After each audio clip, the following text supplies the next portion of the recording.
Good morning, students. Welcome back in your SS class.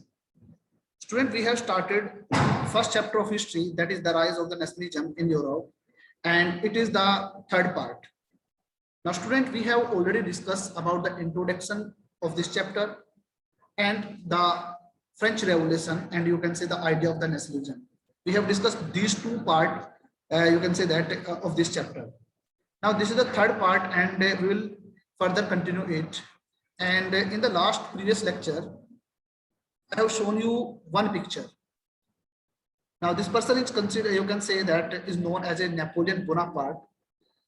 If you think about Napoleon Bonaparte, so first of all, I want to tell you when Napoleon became the emperor, you can say that, not emperor, it is the military dictator of France. You can say this. It is he is the military dictator. Now, student, in 1789, there was a French Revolution. After then, 1791, you can say that the Assembly of the France, it made a constitution, but the head of the state is the monarch. So in 1791, France became a constitutional monarchy.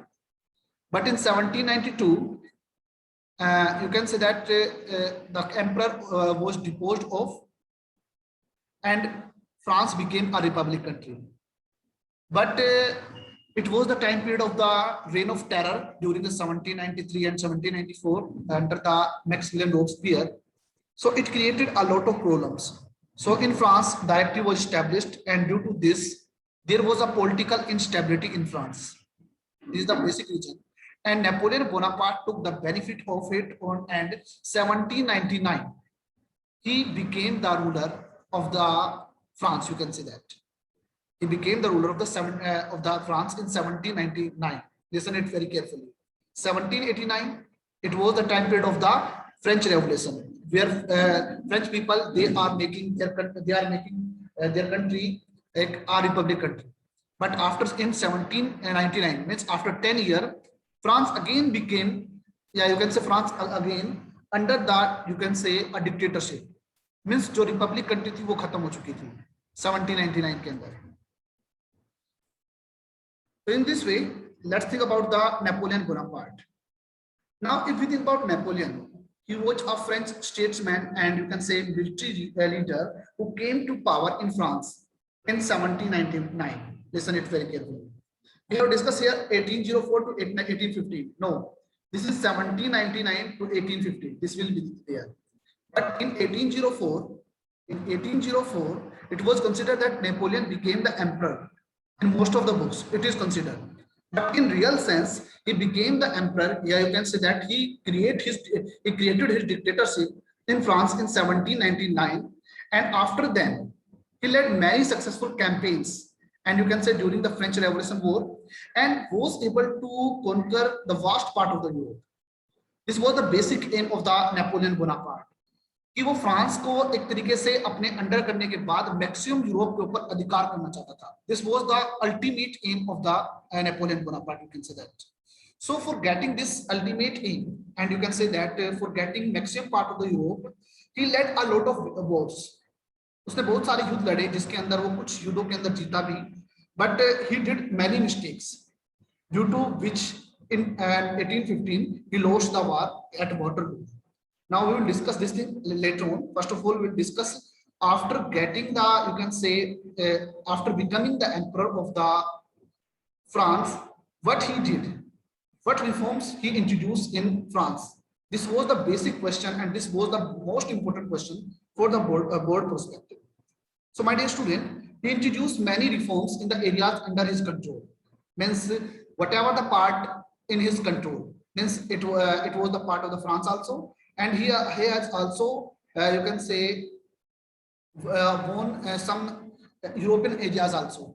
So उसने क्या किया, उन सब areas के अंदर different reforms किए. When Napoleon, after coming into power, first of all, he destroyed democracy in France. This was the first basic thing जो उसने आते ही फ्रांस में किया. सबसे पहले उसने क्या किया, उसने फ्रांस के अंदर से डेमोक्रेसी को डिस्ट्रॉय कर दिया, डेमोक्रेसी को खत्म कर दिया. Now after coming into power, Napoleon जो था उसने सबसे पहले क्या किया, फ्रांस से डेमोक्रेसी को खत्म कर दिया. Now France became a republic country in 1792. Listen it very carefully. But when Napoleon became the emperor, and you can say that when Napoleon created his dictatorship in France, first of all, the action was that he had destroyed the democracy in France. Second thing, उसने ये नहीं किया, इसके अलावा कुछ important things भी की. अगर मैं एडमिनिस्ट्रेटिव फील्ड की बात करता हूं, he had created many reforms and which was आप कह सकते हो वो बड़े लॉजिकल और एफिशिएंट थे, जिसकी वजह से एडमिनिस्ट्रेटिव जो फील्ड था वो बड़े एफिशिएंट मैनर से चलने लगा. And one of the most important reforms introduced by him, it was the introduction of the Civil Code of 1804, which is known as Napoleonic Code also. सबसे मेजर जो important feature उसने की थी, जो सबसे मेजर इंपॉर्टेंट रिफॉर्म उसने किया था, it was the introduction of the civil code of 1804, and it was also known as a Napoleonic Code also. And the most important question about Napoleon is this, कि उसके कौन-कौन सी जो civil code था उसके अंदर कौन-कौन सी बेसिक फीचर्स थी, ये उसका सबसे मोस्ट इंपॉर्टेंट आप कह सकते हो क्वेश्चन बनता है. तो देखते हैं कि उसकी जो उसने रिफॉर्म्स किए थे, मींस ही वाज इंट्रोड्यूस्ड या he introduced civil code of 1804. तो what were the feature of it? Let's discuss all these things, and this is very most important question for the board perspective. Now these are the following features, and you can say that these were the following features of this code. First of all, he established equality before the law. This was the most important factor. Now remember the thing, in 1789 the society was divided into 3 states, where the third state you can say that it always faced discrimination. The special privilege state was given just only first state and second state. After then 1791, only the active male member have equality.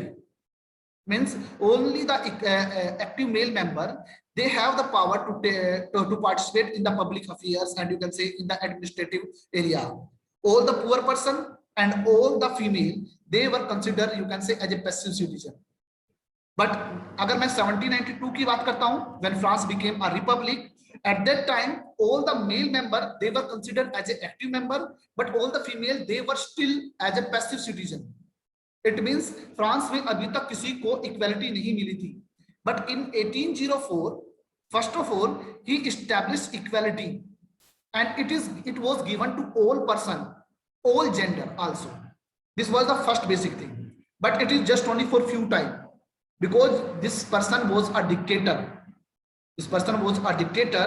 Starting में उसने थोड़ा सा help की, but बाद में वो थोड़ा सा क्रूलिटी में चेंज होती चली गई, वो हम बाद में डिस्कस करेंगे. सो फर्स्ट जो उसने किया था, it was that equality before the law it was established.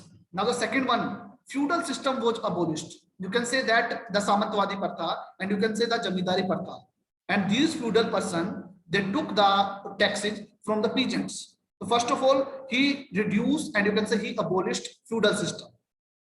Next one, right to property, it was given. This was the most important thing, because that about 60% land, it was owned only, you can say that, first state and the second state. And if we think about the third state, 90% population lived in third state, but only few person have the right to you can say right to property. There are many people who don't have the right to property, means unko property rakhne ka adhikar nahi tha. But if we think about the third state, it has some professional persons, some educated person, and you can say it has some professional you can say trader and merchants. You can say that they are the middle class person. और ये middle class person जो थे, उन्होंने trade के माध्यम से काफी पैसा अर्न कर लिया था, जिसकी वजह से वो प्रॉपर्टी परचेज करना चाहते थे. But before Napoleon this right was not given to anyone. So जो राइट टू प्रॉपर्टी था, ये भी आप कह सकते हो नेपोलियन के इस सिविल कोड के माध्यम से मिला. And next most important thing, abolished all privileges based on birth, like the privilege given to first state and the second state. All these privileges based on the birth, they were abolished. वो सब खत्म कर दिए गए. If you have talent, if you have any facilities, या आप कह सकते हो अगर आपके अंदर कुछ capability है, you can take the privileges. Otherwise, all the privileges based on the birth, they were totally abolished. Right? The next one is very most important thing. Serfdom and manorial dues, they were abolished. If we think about the serfdom, it means slave. इसका मतलब होता है दास प्रथा, ठीक है, means a person will work but without any पे। तो इस प्रकार के जो मैनोरियल ड्यू और सर्वडम थे टोटली अबोलिश कर दिए गए फ्रांस से। मीन्स अगर हम बात कर सकते हैं दास प्रथा जो है उसको खत्म कर दिया गया। And the last one is the most important thing, transport and communication system were improved because this was very helpful in the trading and you can say in the mercantile work. So these are you can say these were the features of the civil code of 1804, and it is the very most important question for the board perspective. What were the basic feature of the and you can say what were the features of the civil code of 1804? या आपके पास question आ सकता है कि what do you think about the civil code of 1804 of Napoleon? या what do you think about the Napoleon civil code 1804? तो आपको ये features उसमें लिखनी है। And these were the most important things. When Napoleon introduced all these things in France after becoming the emperor of the ruler, all the person and especially the middle class, they were very happy. They were very happy that this person would give them the you can say respect back.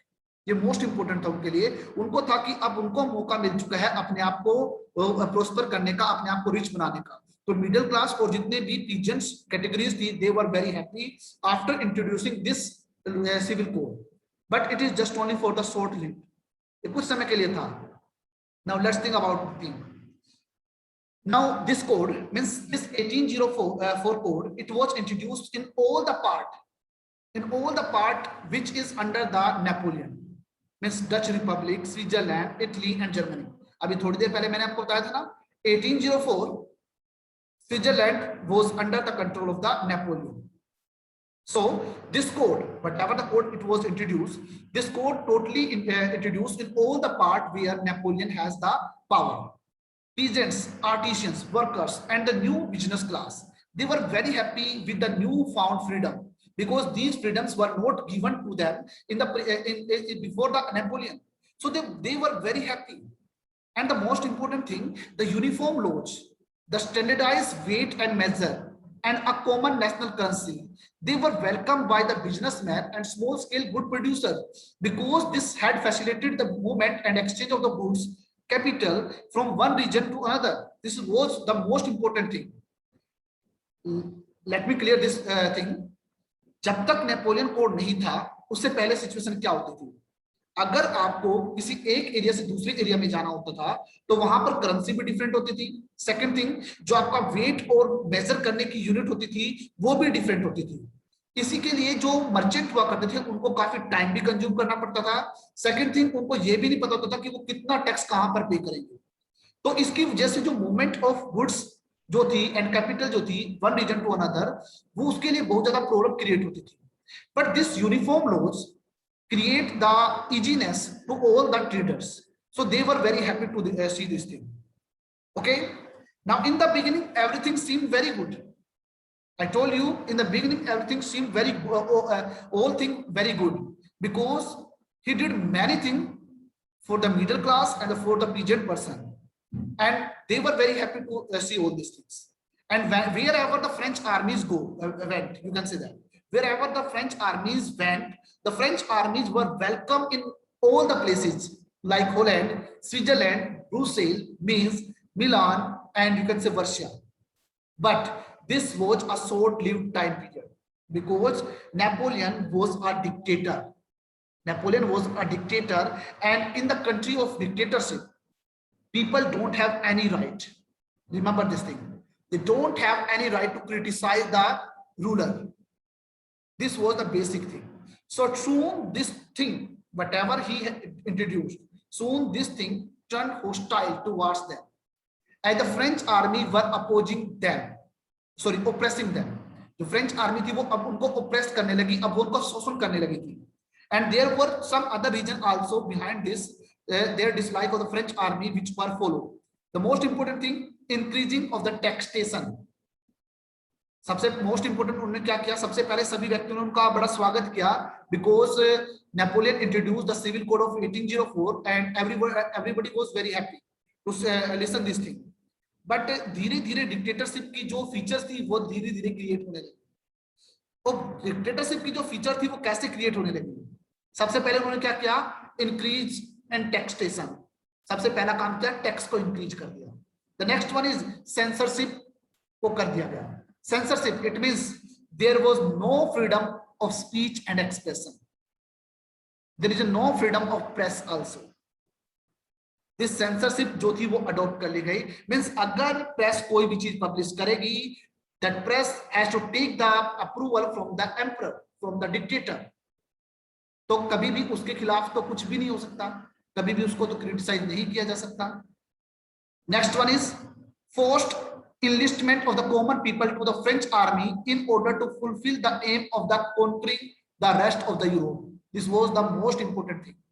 जो villages area थे वहां पर forced recruitment की गई थी, people को French army में recruit किया गया क्योंकि उनका मेन एम क्या था, to win the rest of the part of the Europe. This was the basic aim of the Napoleon, because Napoleon wanted to win a whole Europe, and even we can say that he wanted to win and he wanted to get all the world.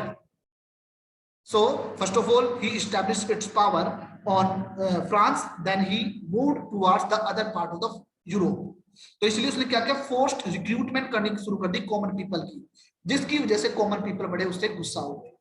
These were the basic things, these were the negative things which Napoleon introduced, and due to these things all the people, all the common people, they were against him, but they can't do anything. Reason was that because he was the ruler, he was the dictator of the France, वो कुछ नहीं कर सकते थे।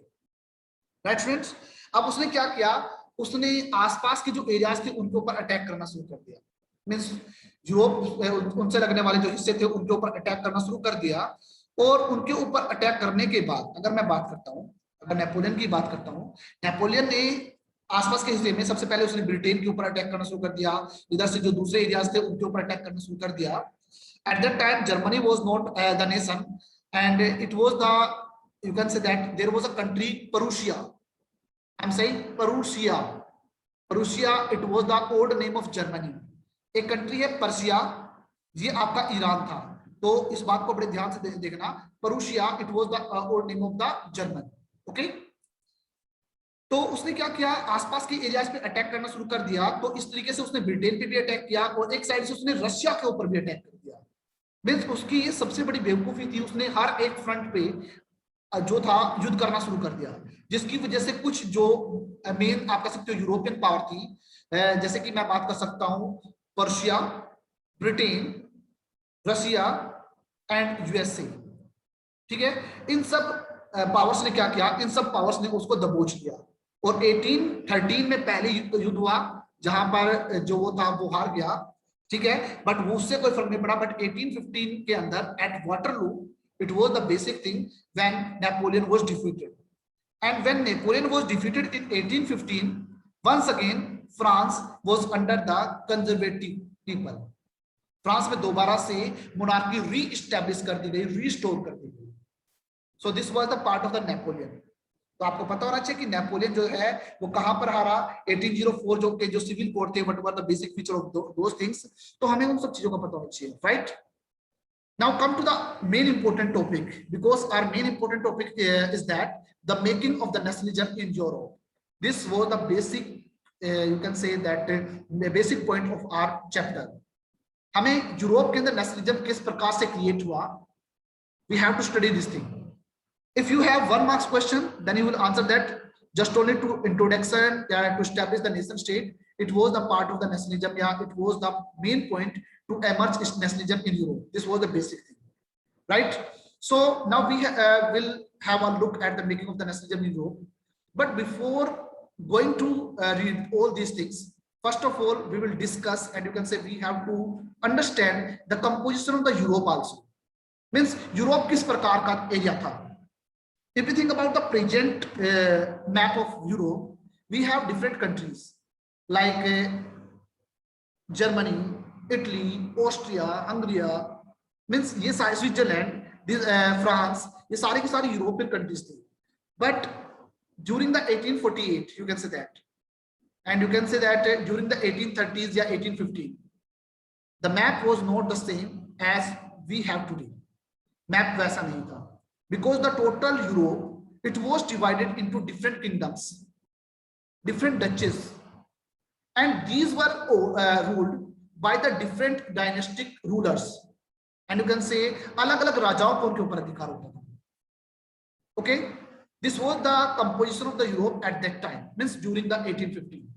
Means अगर हम आज का मैप देखते हैं, we have France another country, we have Germany another country, and we know about the political boundaries also there. But at that time, means during the 1815 and 1830 and 1848, we are discussing at that time. At that time, Europe was not that type. It was divided into different kingdoms, and all these different kingdoms, they were ruled by different princes. They were ruled by the different princes. Okay, this was the basic thing. And if you think about the royal families, they were less in number, but they are united by the marriage alliance. They are tied by the marriage alliance. So they always think about themselves. They always think that कि वो सब एक हैं, इसलिए they would always help with each other. वो हमेशा एक दूसरे की help करते थे. एक चीज तो ये थी. Now second thing, there were many people who spoke different language and followed different culture. ये most important बात थी. 90% people, they were peasant. They were peasant, and you can say peasantry. But this 90% people, they spoke different language, whether they were living in a particular single princely state, but they spoke different language. That's why, इसलिए वजह से they never think about that we are united, कि हम सब इकट्ठा हैं. If we think about India, India has different culture. In India, we speak different language. Like in the northern part, we speak even we speak different language also. If we think about northern part of India, like Punjabi, Hindi, and if you think about the southern part, there is a Tamil, Telugu, Kannada. So there is a diversity, and you can say in India also. But we feel that we all are Indian. We all are Indian. That's why we got independence. This was the basic reason. But at that time, we are discussing about the 1815 time. People living in particular different princely state, they spoke different language, and they never felt that they are united. They were united. If we think about the Eastern and the Central Europe, they were under the autocratic monarchies. Within the territory of lived diverse people. Means अगर मैं eastern और central Europe की बात करता हूं, वहां पर autocratic monarchy का अधिकार था. मीन्स वहां पर राजशाही रॉयल फैमिली का अधिकार था. And under this royal family, there lived diverse people. Means those who follow different culture, different language, speak different language, they live like this. Germany, Italy, Switzerland, they were divided into kingdoms. They were not the countries. They were divided into different princely states, different duchies also, and they were ruled by different rulers also. Even if we think about the Eastern and the Central Europe, it was under the autocratic kingdom within the territory of which lived different people, and these people they had nothing in common. उनके अंदर common कुछ नहीं था. They did not share any collective identity. They did not share any common culture also. Just only one thing which tied all the things, that they have just only single one prince. केवल वो single एक ऐसी बात थी जो उनको tie करके रखती थी कि वो एक सिंगल राजा के अधीन है. वो एक सिंगल आप कह सकते हो प्रिंसली स्टेट के अंदर रहते हैं. This was the single common thing. Otherwise they follow different culture, they spoke different languages, so they did not share any collective identity. They did not share any, you can say, common culture, and all of them had different language and were different ethnic group also. तो इसलिए कभी भी उनको ये नहीं लगा कि वो आपस में इकट्ठा है. Okay. Now the rest of the part we will discuss in the next video lecture. I think all the concept is clear to all of you. So I'll see you in the next video. Thank you. Have a nice day.